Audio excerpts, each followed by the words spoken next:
Bird के बाद cap stage ही क्यों आती है, ये जानेंगे आज के हम इस वीडियो में। तो चलिए अपनी इस वीडियो को शुरू करते हैं। तो hello everyone, welcome to my channel dental हिस्टोजोन।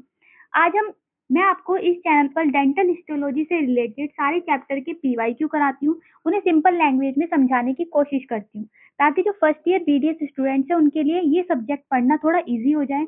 तो चलिए आज का जो हमारा डेंटल हिस्टोलॉजी का जो हमने चैप्टर शुरू कर रखा है टूथ डेवलपमेंट, उसका एक इम्पोर्टेंट क्वेश्चन देख लेते हैं। वो है कैप स्टेज। आज पूरा का पूरा हम कैप स्टेज को समझेंगे सिंपल लैंग्वेज में, उसके साथ उसके डायग्राम को भी समझेंगे। इसके साथ साथ मैं आपको नीट पीजी के कुछ क्वेश्चंस लेके आई हूँ, जो नीट पीजी के एमसीक्यू रहते हैं उन्हें लेके आई हूँ ताकि आपको पता लगे कि कैप स्टेज या फिर कोई टॉपिक होता है उसके किस तरह के क्वेश्चन एग्जाम में पूछे जाते हैं। तो चलिए शुरू करते हैं अपनी इस वीडियो को। एक बार दोबारा से अपने क्वेश्चन को रीड कर लेते हैं। Explain cap stage with diagram. चलिए आगे बढ़ते हैं अपनी क्वेश्चन की तरफ। जो हमें कैप स्टेज को एक्सप्लेन करना है डायग्राम के साथ, इसके साथ साथ आपको कुछ पीवाईक्यू भी देखने को मिलेंगे, तो इस वीडियो में एंड तक बने रहें। सबसे पहले हम देखते हैं इंट्रोडक्शन, जो हमारे लिए बहुत इंपॉर्टेंट होता है। जब अपने एग्जाम में आप बीडीएस स्टूडेंट हो अगर, तो आप अपने एग्जाम में जब आंसर को रिप्रेजेंट करते हो तो इंट्रोडक्शन देना बहुत ज्यादा जरूरी है क्वेश्चन का, कि इंट्रो में क्या लिखा हुआ है, क्योंकि एग्जामिनर ज्यादातर वही देखता है। और अगर आप नीट पीजी की तैयारी कर रहे हो तो एंड में आपको जो पीवाईक्यू दूंगी, जो क्वेश्चंस दूंगी, वो आपके लिए बहुत इंपॉर्टेंट क्वेश्चन है, ताकि आपको पता लगे कि किसी टॉपिक से आपको पीवाईक्यू या फिर क्वेश्चंस किस तरह से बनाए जाते हैं या किस तरह से आपके एग्जाम में पूछे जाते हैं। चलिए शुरू करते हैं अपने क्वेश्चन को। The cap stage is second stage of tooth development. ये हमारी टूथ डेवलपमेंट की सेकंड मोस्ट इंपॉर्टेंट स्टेज होती है। इस स्टेज में बहुत सारे चेंजेस देखने को मिलते हैं हमें। इससे पहले मैंने आपको बर्ड स्टेज बिल्कुल कंप्लीट समझाई हुई है, इससे पहले की वीडियो में आप उसे जाकर देख सकते हैं। It's comes after the bud stage and before the bell stage. ये जो स्टेज होती है ये बर्ड स्टेज के बाद आती है और बेल स्टेज से पहले आती है। In this stage the tooth जम्प takes a cap like shape when is why called cap stage. इसका मतलब है कैप स्टेज टूथ डेवलपमेंट की एक सेकंड मोस्ट इम्पोर्टेंट स्टेज होती है। ये बर्ड स्टेज के बाद और बेल स्टेज से पहले आती है। इस स्टेज में टूथ जम्प कैप जैसी शेप बना लेता है। यानी बर्ड स्टेज में क्या था, जो टूथ जम्प था हमारा, जैसे ओरल एपिथेलियम थी तो अंदर की तरफ ग्रो हुई थी, डेंटल लैमिला बनाया था। डेंटल लैमिला ने एक स्ट्रक्चर फॉर्म किया था बर्ड जैसा, जिसे हमने कहा था बर्ड स्टेज कहा था। ये पहले बर्ड की तरह दिखती है इनिशियल स्टेज में। उसके बाद ये जो टूथ जम होती है ये किसकी तरह दिखने लग जाती है, अपने आप को चेंज कर लेती है। ये कैप की शेप की तरह अपने आप को चेंज कर लेती है। इस वजह से इस स्टेज का नाम पड़ता है कैप स्टेज। ठीक है, तो इसमें क्या होता है, मोर्फोलॉजिकल चेंज आता है। ये अपनी शेप को चेंज कर लेती है, बर्ड से चेंज होकर ये कैप में चेंज हो जाती है। इस वजह से इस स्टेज को हम कहते हैं कैप स्टेज, और ये बहुत इंपॉर्टेंट स्टेज होती है। बर्ड स्टेज से पहले बाद में आती है और बेल स्टेज से पहले आती है। ठीक है, पहले हम सारी थ्योरी पढ़ेंगे, उसके बाद हम इस डायग्राम पर आएंगे। आगे देखते हैं। आगे है when happen in the cap shape the epithelial bud grow and expand the tooth जम्प becomes cap shape cell differentiation being 3 important structure are formed. इसका मतलब है जो एपिथेलियम बर्ड होती है, जो बर्ड स्ट्रक्चर बना है, वो अपने आप को क्या करता है, ग्रो करता है। जो इनिशियल स्टेज होती है जब बर्ड स्ट्रक्चर बनता है वो अपने आप को ग्रो करता है। टूथ जम्प कैप शेप का हो जाता है, यानी टूथ जम्प जो होता है वो बर्ड की शेप्स को अपने आप को चेंज करता है और किस शेप में बन जाता है, कैप शेप में बन जाता है।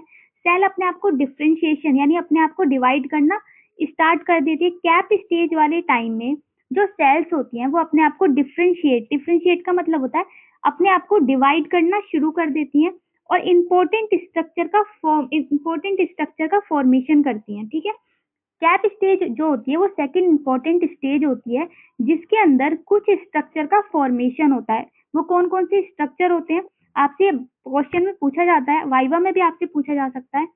वो जो स्ट्रक्चर होता है वो होता है इनेमल ऑर्गन का फॉर्मेशन होता है, डेंटल फॉलिकल्स बनते हैं, डेंटल पैपिला बनते हैं। ये तीनों स्ट्रक्चर जो होते हैं वो कैप स्टेज में फॉर्मेशन इनका शुरू हो जाता है, बनना शुरू हो जाते हैं। अब एनिमल ऑर्गन क्या होता है ये देखते हैं। ड्राइव फ्रॉम एक्टोडर्म, ये एक्टोडर्म से बनते हैं। Responsible for forming enamel, enamel का फॉर्मेशन करते हैं। और जो हमारी एनेमल होती है इसकी कुछ कवरिंग्स होती है, कुछ लेयर्स होती हैं। आउटर मोस्ट लेयर होती है outer enamel epithelium, inner enamel epithelium होती है, स्ट्रेटम रेटिकुलम होती है, स्टिलेट रेटिकुलम होती है और स्ट्रेटम इंटरमीडियम होती है। ये चार तरह की लेयर होती है। किसकी लेयर होती है? एनिमल की लेयर्स होती है। जो हमारा एनिमल ऑर्गन होता है, जैसे मैंने आपको बताया था, जो हमारी ओरल एपिथेलियम होती है, ठीक है, ये अंदर की तरफ ग्रो होती है। मैंने एक एनिमेशन बनाई है शॉर्ट्स में, उसमें आप जाके देख सकते हैं।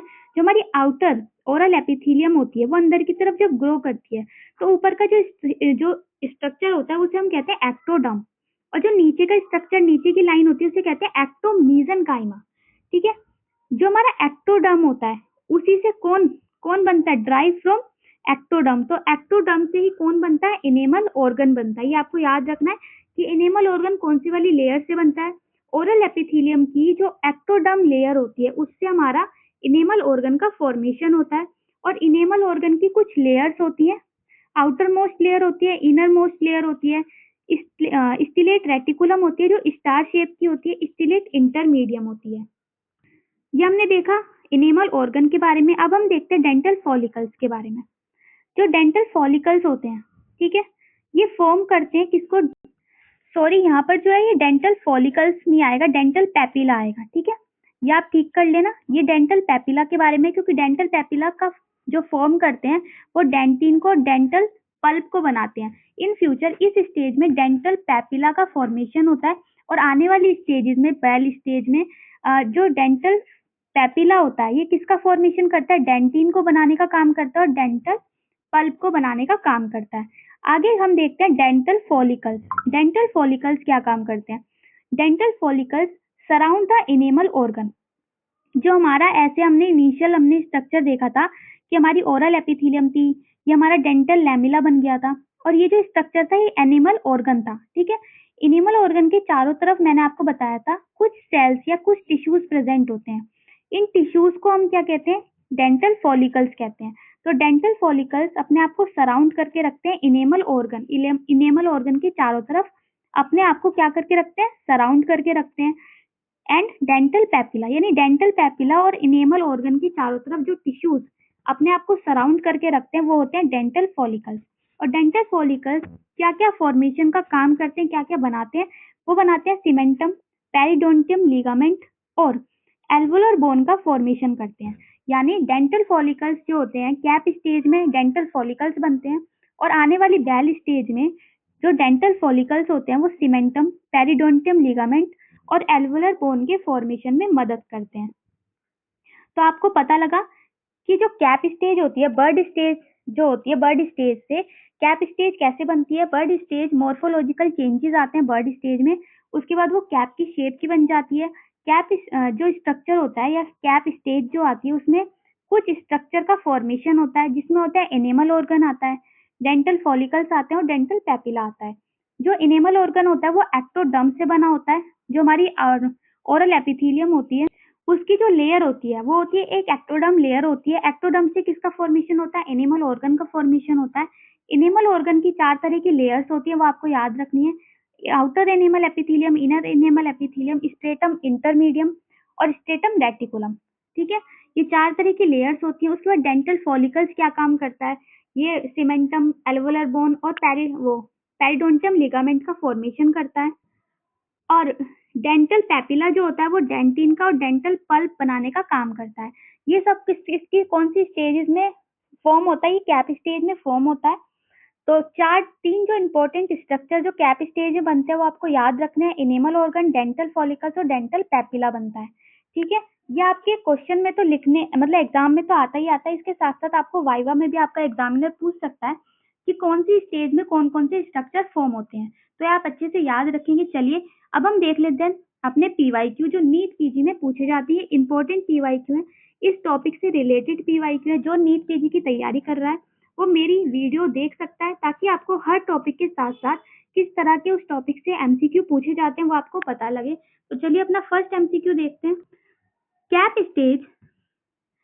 Stage of tooth development characteristics bye formation. जो हमारी कैप स्टेज होती है टूथ डेवलपमेंट की, उसमें कौन कौन से स्ट्रक्चर फॉर्म होते हैं? तो dental papilla, dental follicles, enamel organ, तो इनमें से कौन सा स्ट्रक्चर फॉर्म होता है? ये चारों ही स्ट्रक्चर इसमें फॉर्म होते हैं, तो इसका आंसर हो जाएगा ऑल। सेकंड क्वेश्चन देखते हैं, dental papilla gives rise, dental papilla क्या देता है, क्या बनाता है डेंटल पैपिला? तो मैंने अभी आपको समझाया कि डेंटल पैपिला किस चीज को बनाता है, पल्प को बनाता है, इनेमल को बनाता है, सॉरी यहाँ पर इनेमल की जगह डेंटिन आएगा, ठीक है, तो ये आप ठीक कर लेना, थोड़ी सी मिस्टेक है, आगे से मैं ध्यान रखूंगी। यहाँ पर भी डेंटिन आएगा, तो जो डेंटल पैपिला होता है वो किसको फॉर्म करता है, पल्प को, डेंटिन को बनाता है। ये प्रिंट करने में थोड़ी मिस्टेक हो गई है। अपना थर्ड क्वेश्चन देखते हैं, which structure is drive from ectoderm cap stage, ectoderm कौन सा स्ट्रक्चर है जो कैप स्टेज में एक्टोडम से बनता है, एक्टोडम लेयर से बनता है? Dental papilla, dental follicles, enamel organ, dental pulp. तो हमारा जो इनेमल ऑर्गन है, मैंने अभी आपको बताया कि इनेमल ऑर्गन कौन सी लेयर से फॉर्म होता है, एक्टोडम लेयर से फॉर्म होता है। अपने अगले क्वेश्चन को देखते हैं, डेंटल फॉलिकल्स लेटर फॉर्म किस चीज को फॉर्म नहीं करते, एक्सेप्ट बोला हुआ है, एक्सेप्ट आपको याद रखना क्वेश्चन में, periodontal ligament, alveolar bone, enamel और सीमेंटम। तो किस चीज का फॉर्मेशन डेंटल फॉलिकल्स नहीं करते, उसका आंसर है इनेमल, इनेमल का फॉर्मेशन डेंटल फॉलिकल्स नहीं करते। ठीक है, तो ये कुछ इंपॉर्टेंट क्वेश्चन थे। एक लास्ट क्वेश्चन पे आते हैं, star shape cells seen enamel organ during cap stage, कौन सी इनेमल ऑर्गन में कौन सी ऐसी लेयर है या कौन सी ऐसी सेल है जो स्टार शेप की दिखती है? मैंने अभी आपको बताया था, तो चलिए देखते हैं, ameloblast, stratum intermedium, stellate reticulum, odontoblast. तो जो हमारी स्टिलेट रेटिकुलम होती है वो स्टार शेप की सेल्स होती है, इनेमल ऑर्गन की एक लेयर होती है, इनर मोस्ट या फिर मिडल लेयर बोल सकते हैं इसे, ये स्टार शेप की होती है। तो इसका आंसर पता लगा आपको, इसका आंसर है स्टिलेट रेटिकुलम। तो हर वीडियो के साथ साथ जो मैं आपको टॉपिक पढ़ाऊंगी उसके साथ साथ मैं आपको कुछ एमसीक्यू कराऊंगी, तो ये नीट पीजी वाले बच्चे भी इसको देख सकते हैं ताकि आप इजीली अपने टॉपिक को समझ सके, आपको पता लगे कि उससे किस तरह के आपसे एमसीक्यू पूछे जाते हैं। तो चलिए आज की वीडियो को हम यहीं पर ही एंड करते हैं। आप इस चैनल को मेरी इस जर्नी में आप मेरे साथ शामिल हो सकते हैं। इस चैनल को आप सब्सक्राइब करें, लाइक करें, शेयर करें ताकि मेरी अपकमिंग वीडियोस आप तक जल्दी से जल्द पहुंच सके। हर रोज इस चैनल पर आपको डेंटल हिस्टोलॉजी से रिलेटेड कुछ ना कुछ टॉपिक देखने को मिल जाएंगे। सारे पीवाईक्यू होंगे, एमसीक्यू बेस्ड क्वेश्चन होंगे ताकि आप एग्जाम में इजीली स्कोर कर सको, आप अपने सिलेबस को इजीली समझ सको। तो चलिए आज की वीडियो को यहीं पर खत्म करते हैं। Bye bye.